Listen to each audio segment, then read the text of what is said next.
오늘은 우리 삶에 꼭 필요한 이야기, 그리고 건강과 행복을 지키는 지혜를 나누려고 합니다. 잠시 동안 저와 함께 편안하게 앉아 삶을 돌아보고 새로운 통찰을 얻길 바랍니다.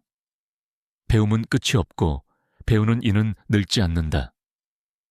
여러분, 이 말은 단순한 멋진 표현이 아닙니다.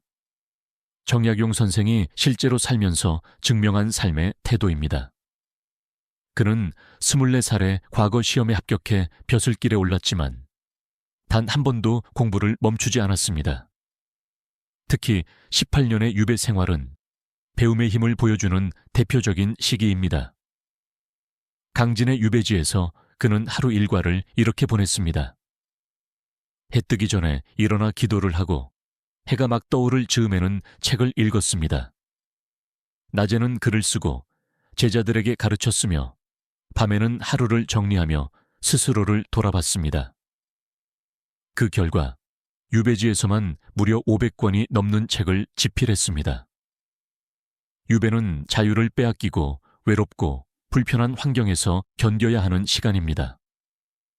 많은 사람은 그 자리에서 의욕을 잃고 절망합니다. 하지만 정약용은 그 시간마저 배움의 기회로 만들었습니다.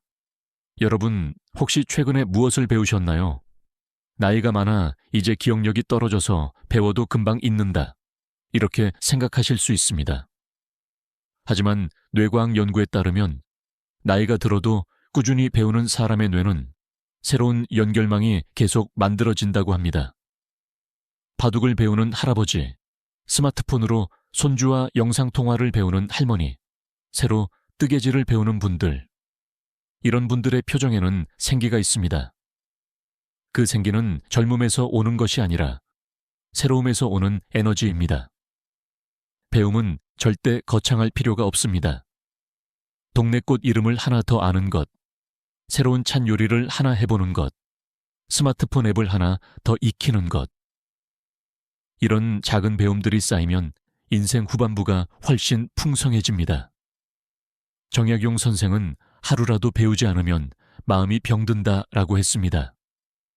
우리 마음이 무기력해지고 하루가 지루해지는 이유는 어쩌면 배움을 멈췄기 때문일지도 모릅니다. 여러분, 오늘 하루 아주 사소한 것 하나라도 배워보십시오. 그 순간 여러분의 마음은 젊어지고 그 젊음은 세월도 빼앗아 가지 못합니다.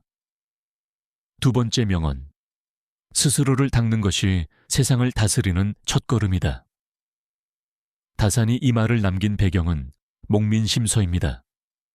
그 책은 관리들이 백성을 어떻게 섬겨야 하는지를 가르치는 책입니다.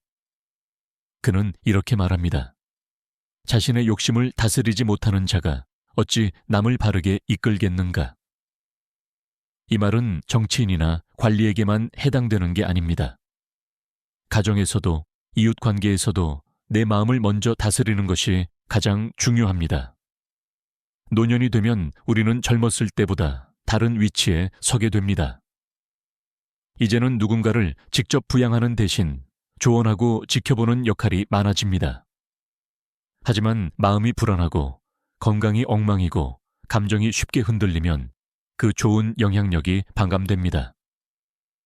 다산은 유배지에서 스스로를 다스리는 방법을 매일 실천했습니다. 아침에는 몸을 깨끗이 씻고 하루의 목표를 적었으며 저녁에는 하루를 돌아보는 시간을 가졌습니다. 그렇게 자신을 다스리니 비록 유배지에 있어도 제자들이 그를 찾아와 배우고 그를 따랐습니다. 여러분 혹시 요즘 주변 사람을 보면서 답답한 마음이 드시나요? 그럴 때마다 내 마음은 지금 어떤가? 하고 먼저 물어보십시오. 마음이 차분해지면 신기하게도 상대방의 말과 행동이 다르게 보입니다. 자신을 닦는다는 건 완벽해지는 것이 아닙니다. 그저 오늘 하루 어제보다 조금 더 나은 날을 만드는 것입니다. 그 작은 변화가 결국 가족을 살리고 이웃을 살립니다. 하루를 헛되이 보내지 말라. 정약용 선생은 하루를 기록하고 계획하며 살았습니다. 그에게 하루는 작은 인생이었습니다. 아침에 시작하고 저녁에 마무리되는 그 하루 속에 모든 것이 담겨 있었습니다. 그는 유배지에서도 매일 일기를 썼습니다.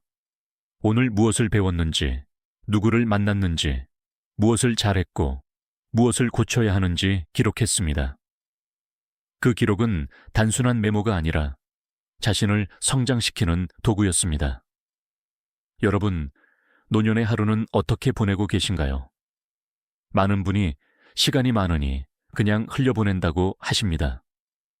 하지만 하루를 계획 없이 보내다 보면 어느 순간 한 달 한 해가 순식간에 지나갑니다. 다사는 이렇게 말했습니다. 게으름은 하루를 죽이는 칼이고 하루를 잃으면 인생을 잃는다. 그래서 그는 유배지에서도 새벽에 일어나 책을 읽었고 오후에는 글을 썼으며 저녁에는 명상하며 하루를 마무리했습니다. 여러분, 오늘 하루가 끝날 때 오늘은 잘 살았다고 말할 수 있도록 해보십시오. 하루를 소중히 여기는 사람만이 인생을 소중히 여길 수 있습니다. 인간관계와 마음가짐, 벗은 거울과 같아야 합니다. 그에게 벗은 단순히 즐겁게 놀고 이야기를 나누는 대상이 아니었습니다.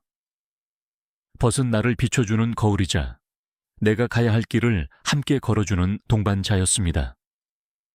이 말은 그가 유배 생활 중에 쓴 편지에서도 자주 등장합니다.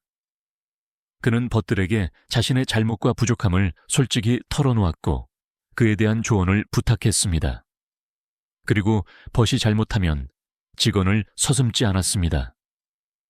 서로가 서로를 바로잡아 주는 관계, 그것이 다산이 생각한 거울 같은 벗이었습니다.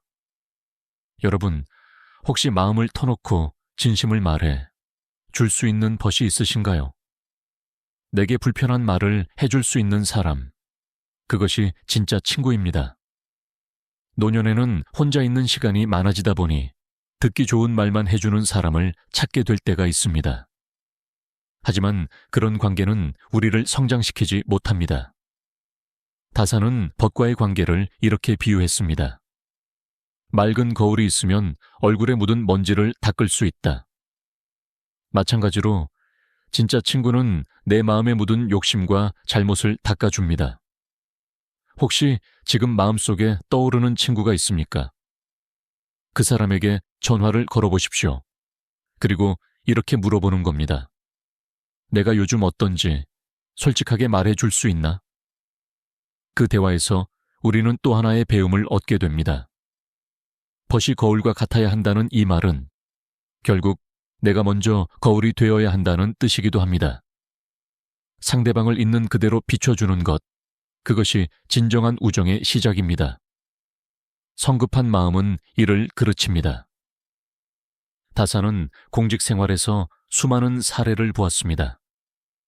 급하게 결정을 내려서 문제를 키우는 관리들, 성급하게 판단해서 억울한 사람을 만드는 재판관들. 그는 그런 모습을 깊이 경계했습니다. 그 자신도 젊을 때는 성격이 급한 편이었습니다. 하지만 유배 생활을 하면서 기다림의 힘을 배웠습니다. 씨앗을 뿌리면 바로 싹이 나지 않듯이 세상의 모든 일에는 때가 있습니다. 여러분, 우리도 나이가 들면 성급해지는 경우가 많습니다. 시간이 없다는 생각 때문에 빨리 결론을 내리려 합니다. 하지만 오히려 노년에는 여유가 필요합니다. 특히 가족 문제, 재산 문제, 건강 문제에서는 더더욱 그렇습니다. 다사는 열흘이면 풀릴 일을 하루 만에 하려다 그르친다고 했습니다. 즉, 너무 빨리 가려고 하면 오히려 목표에 도달하지 못한다는 뜻입니다. 혹시 요즘 고민하고 있는 일이 있습니까? 성급하게 결정하려는 마음이 든다면 하루만 더 두고 보십시오. 그 하루 동안 생각이 바뀔 수도 있고 상황이 자연스럽게 풀릴 수도 있습니다. 성급함을 내려놓는다는 건 나태해지는 것이 아니라 세월이 주는 지혜를 믿는 것입니다. 다산이 배운 기다림의 미덕은 우리 노년의 마음을 더 단단하게 만들어줍니다. 마음이 좁으면 세상도 좁습니다. 다산은 수많은 사람을 만나면서 깨달았습니다. 마음이 좁은 사람은 작은 일에도 화를 내고 사소한 일에도 원망합니다. 그런 사람 곁에는 사람이 오래 머물지 않습니다. 그는 유배지에서 마음을 넓히기 위해 자연을 가까이 했습니다. 강을 바라보고 산을 걸으며 하늘을 올려다보았습니다. 자연을 바라보면 내 고민이 얼마나 작은지 깨닫게 됩니다. 노년이 되면 몸은 조금씩 약해지고 주변 환경도 달라집니다. 이때 마음까지 좁아지면 세상이 갑갑하게 느껴집니다. 반대로 마음을 넓히면 같은 공간에서도 훨씬 자유롭고 편안하게 살 수 있습니다. 여러분, 혹시 요즘 자주 답답함을 느끼시나요? 그럴 때는 일부러라도 마음을 넓혀보는 연습을 해보십시오. 작은 일에 화를 내지 않기, 실수를 이해하기, 다른 세대의 생각을 존중하기. 그 작은 시도가 세상을 넓게 만듭니다. 다사는 이렇게 말했습니다. 내 마음을 먼저 풀면 세상이 나를 위해 열린다. 오늘 하루 마음의 문을 활짝 열어보시길 바랍니다. 서로 사랑하면 세상은 낙원이고 서로 미워하면 세상은 지옥입니다. 우리는 살면서 수없이 많은 사람을 만납니다. 가족, 친구, 직장 동료, 이웃, 그리고 우연히 스친 사람들까지. 그중 어떤 관계는 따뜻하고 어떤 관계는 차갑습니다.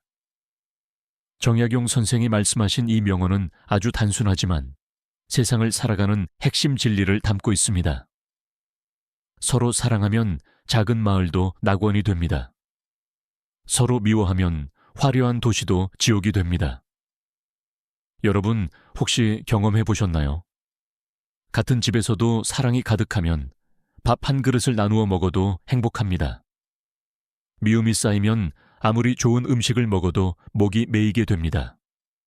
실제로 조선시대에도 이런 일이 있었습니다. 한 고을에 부유하지만 이기적인 부자와 가난하지만 늘 이웃을 도우는 사람이 있었어요. 겨울이 되어 식량이 부족해지자 부자는 자신의 창고를 굳게 잠그고 아무도 도와주지 않았습니다. 반면 가난한 그 사람은 있는 쌀을 나누어 주었죠. 결과가 어땠을까요? 부자는 도둑의 표적이 되어 재산을 잃었고 가난한 사람은 마을 사람들의 마음에 깊이 새겨져 모두가 그를 지켜주었습니다. 서로 사랑하고 도우면 우리가 사는 세상은 비록 가난해도 안전하고 평화로울 수 있는 것입니다. 여러분, 지금 곁에 있는 사람과 어떤 관계를 맺고 계신가요? 혹시 오해와 자존심 때문에 멀어진 사람은 없으신가요? 오늘 하루 누군가에게 먼저 따뜻한 말을 건네보시길 권합니다. 그 한마디가 여러분의 세상을 지옥에서 낙원으로 바꾸는 시작이 될 수 있습니다. 사람은 의리를 잃으면 짐승과 다를 바 없다. 정약용 선생은 의리를 아주 중요하게 생각했습니다.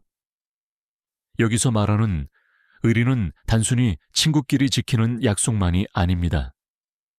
인간답게 사는 기본적인 도리이자 자신과 타인에게 부끄럽지 않게 사는 태도를 뜻합니다.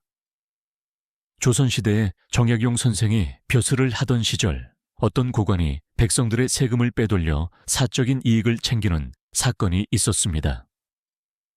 당시 많은 관리들이 그 일을 보고도 침묵했지만 정약용은 끝까지 사실을 밝혔습니다.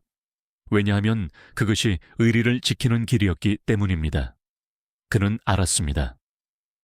의리를 잃으면 순간의 이익은 얻을 수 있을지 몰라도 평생의 명예와 신뢰는 잃는다는 것을 알았습니다. 우리 일상에서도 의리를 지키는 순간이 있습니다. 작은 약속을 끝까지 지키는 것, 힘든 상황에서도 친구를 외면하지 않는 것, 가족의 어려움을 모른 척하지 않는 것, 이런 것들이 바로 인간을 인간답게 만드는 의리입니다. 혹시 지금 편한 선택과 옳은 선택 사이에서 고민하고 계신가요? 정약용 선생이라면 분명 이렇게 말했을 겁니다. 의리를 택하라.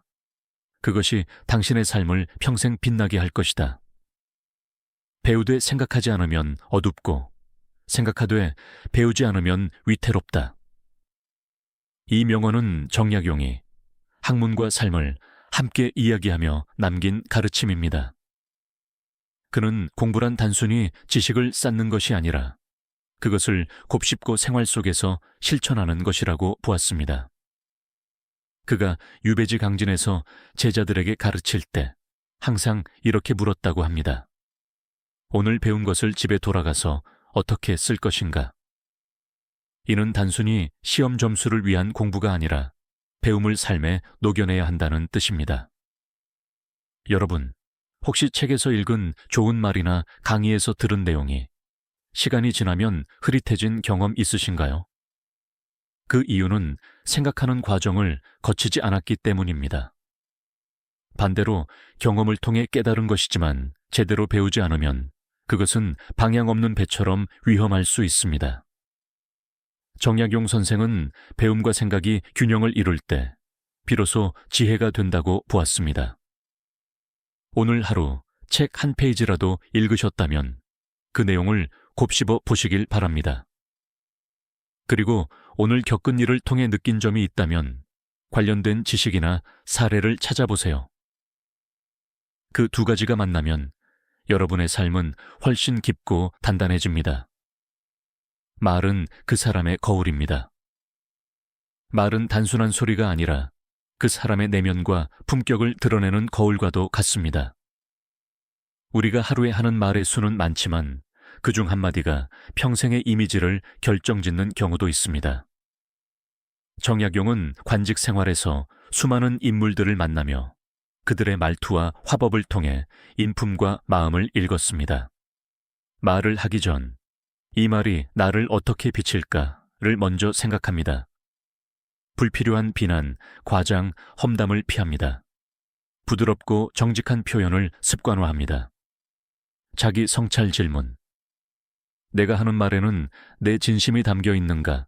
아니면 순간의 감정이 앞서고 있는가? 내가 한 말이 누군가를 다치게 하진 않았는가? 여러분, 말은 한 번 나가면 되돌릴 수 없습니다. 하지만 말은 마음을 녹이는 약이 될 수도 있고 칼이 되어 상처를 남길 수도 있습니다. 오늘부터 여러분의 말이 누군가에게 위로가 되고 힘이 되는 거울이 되길 바랍니다. 배움은 끝이 없다. 정약용은 유배지에서조차 매일 책을 읽고 기록하며 새로운 것을 배우기를 멈추지 않았습니다. 그에게 배움은 직업을 위한 도구가 아니라 삶을 풍요롭게 하는 평생의 동반자였습니다.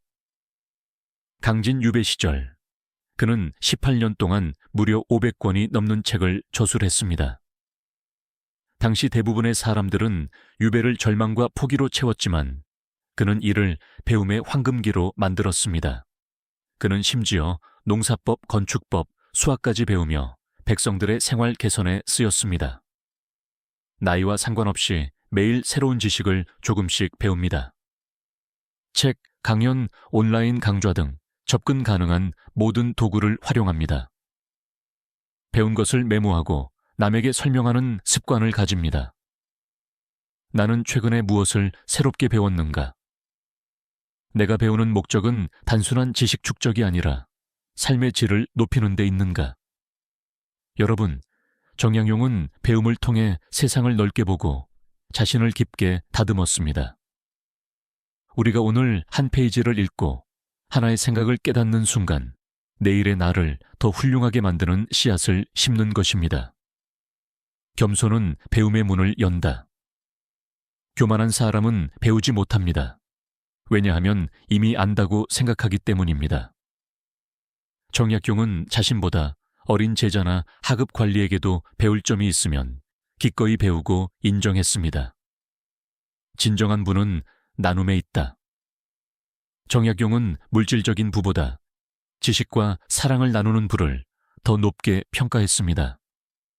그는 자신이 가진 지식을 백성들에게 나누어 그들이 스스로 삶을 개선할 수 있도록 도왔습니다. 강진 유배지에서 가난한 농부들이 논을 개간하려 했으나 물길이 막혀 실패하자 정약용은 직접 수로 설계도를 그려주었습니다. 그 결과 농사가 번창했고 마을이 부유해졌습니다. 그는 보수를 받지 않고 당신들이 잘 사는 것이 나의 기쁨이라고 말했습니다. 내가 가진 지식, 시간, 재능을 나눌 방법을 찾습니다. 금전적 나눔뿐 아니라 관심과 격려의 나눔도 중요합니다. 나눔이 내게 어떤 기쁨과 변화를 주는지 기록합니다. 나는 나눌 수 있는 것을 충분히 나누고 있는가? 나눔이 나를 더 행복하게 한다는 것을 느껴본 적이 있는가? 세상은 늘 변한다. 변하지 않는 것은 변한다는 사실뿐이다. 정약용은 시대의 변화에 민감했습니다. 조선 후기에 서양 문물이 들어오고 사회 질서가 흔들릴 때 그는 새로운 것을 배우고 받아들일 준비가 되어 있었습니다. 유배 시절 서양의 과학 서적을 접한 그는 처음에는 의심했지만 곧 그 지식을 토대로 새로운 지도 제작법과 건축 설계를 연구했습니다. 그는 제자들에게 이렇게 말했습니다. 변화를 거부하면 시대가 너를 버릴 것이다. 변화를 두려워하지 않고 배울 기회로 삼습니다.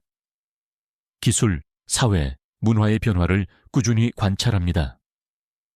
내 삶에서 변화가 필요한 부분을 점검합니다. 나는 변화를 어떻게 받아들이는가? 변화 속에서도 지켜야 할 나의 가치관은 무엇인가? 여러분, 변화를 받아들이는 사람은 젊음을 유지합니다. 나이는 숫자에 불과하고 마음이 유연하면 언제나 새로운 세상을 살아갈 수 있습니다. 마음이 바르면 굳이 법이 엄격하지 않아도 백성은 스스로 바르게 된다. 이 말은 다산이 유배지에서 목민심서를 쓰면서 쓴 구절 중 하나입니다. 그는 지도자가 먼저 바른 마음을 가져야 백성이 바르게 산다고 믿었습니다. 여기서 마음이란 단순히 착한 마음이 아니라 자신의 욕심을 제어하고 옳고 그름을 판단할 줄 아는 힘을 의미합니다. 배움이 깊어질수록 사람을 대하는 마음은 더 낮아져야 한다. 다산은 평생 책을 500여 권 이상 썼지만 늘 겸손했습니다. 그는 자신을 배우는 자로 불렀고 제자들에게도 지식이 쌓일수록 자만심도 함께 자란다. 그 자만심을 꺾는 것이 진짜 공부다 라고 했습니다. 현대 사회에서도 학위나 직함이 높아질수록 사람을 무시하거나 목소리가 커지는 경우가 많습니다. 하지만 진정한 지도자는 상대가 누구든 귀 기울일 줄 압니다. 세계적인 과학자 아인슈타인은 강연을 마치고 나오는 길에 청소부와 담소를 나누며 당신의 일은 우주를 깨끗하게 만드는 일이라고 칭찬했습니다. 이것이 다산이 말한 낮아짐입니다. 심리학 연구에서도 매일 감사할 일을 적는 사람은 그렇지 않은 사람보다 우울증 발병률이 낮고 행복감이 높다고 합니다. 하루를 돌아볼 때 오늘은 큰일이 없어서 다행이다 라고 생각하는 사람은 이미 마음의 부자가 된 것입니다. 혹시 우리는 너무 큰 성공만 바라보다가 매일 스쳐가는 작은 행복을 놓치고 있는 건 아닐까요? 오늘 내 옆에 있는 사람, 지금 들을 수 있는 음악, 마실 수 있는 물 한 컵도 누군가에겐 꿈입니다. 감사는 행복의 시작이 아니라 완성입니다. 다산처럼 작은 성취에도 감사하는 마음을 가진다면 우리는 이미 풍요로운 인생을 살고 있는 것입니다.